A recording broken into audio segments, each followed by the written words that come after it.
Welcome to Schedule. Hello, my name's Mel, and in this video we're going to take a look at the Staff section.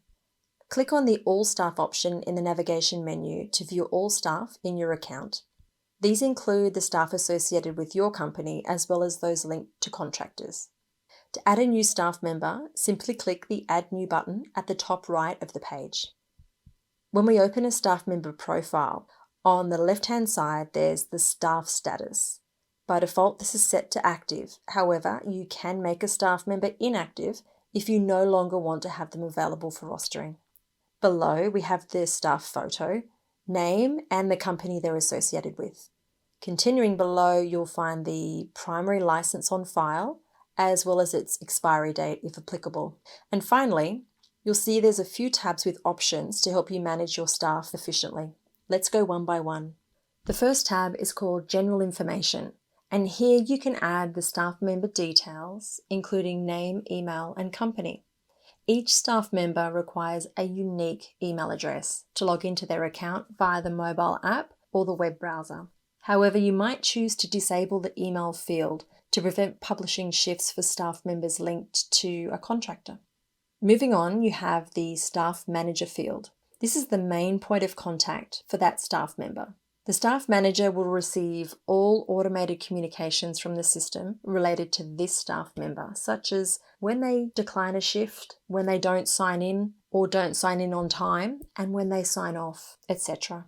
Further down, you have the options to add their phone number, employment type, date of birth, and their address.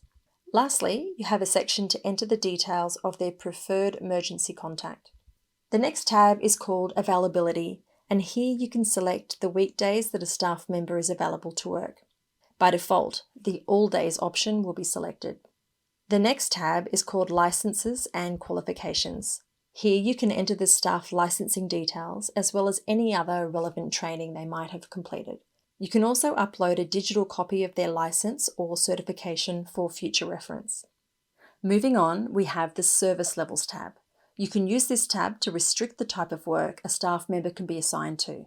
By default, the All by Default option will be selected. However, when you disable this option, you'll be able to manually select the specific service level that you want to set for the staff member.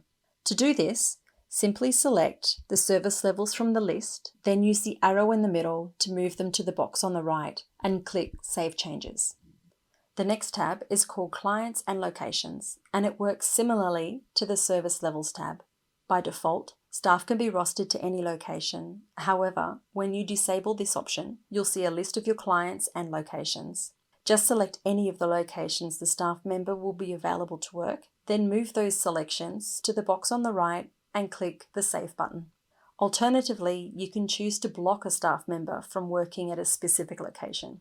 To do that, simply click the Add Location button, select the location, and enter the reason for blocking that staff member. You can always remove or add more blocked locations to a staff member if you choose. Moving on, we have the Payroll Rates tab. Here, we can customize the pay rates for a particular staff member. Just note that if you have manually selected the available service levels for a particular staff member, then only those options will show in this section. To override the pay rates for a specific service level, simply click on the dollar values in the table. A pop-up window will open up for you to enter the new pay rate. Click the copy icon to quickly update the new rate across all days for that shift schedule. The second last tab is called Notes. This section is used by the system to log certain activities related to the staff member. The system will automatically create entries every time the staff member declines a shift, when they're blocked from a location, or when they are unavailable for a certain period of time. You can also make manual entries and categorize them either as a complaint, compliment, general, or warning. Also, you can choose to link them to a location, service level, leave a comment, and upload files for future reference. Lastly, we have the Admin Access tab. From this tab, you can choose to give any staff member access to the admin portal. To do so, simply enable this option and select the user role you want the staff member to have. You can set the restrictions for each user role from the Permissions page in the User and Roles section. And this wraps up another video. I'll see you in the next one.